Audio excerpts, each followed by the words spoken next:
84 ವರ್ಷ ಪೂರೈಸಿದ quit India ಚಳವಳಿ ಕೆಪಿಸಿಸಿ ವತಿಯಿಂದ ತಿರಂಗ ಯಾತ್ರೆ ಮೌರ್ಯ ವೃತ್ತದಿಂದ ಭಾರತ್ ಜೋಡೋ ಭವನದ ತನಕ ನಡಿಗೆ ಆ ಒಂದು ಯಾತ್ರೆಯಲ್ಲಿ ಬಿಕೆ ಹರಿಪ್ರಸಾದ್ ಅವರು ಕಾರ್ಯಕರ್ತರು ಎಲ್ಲರೂ ಕೂಡ ಭಾಗಿಯಾಗ್ತಾ ಇದ್ದಾರೆ. ಕ್ವಿಟ್ ಇಂಡಿಯಾ ಚಳವಳಿಯ ವಿಚಾರವಾಗಿ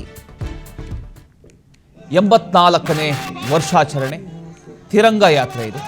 ಕೆಪಿಸಿಸಿ ವತಿಯಿಂದ ತಿರಂಗ ಯಾತ್ರೆಗೆ ಎಲ್ಲ ರೀತಿಯ ಒಂದು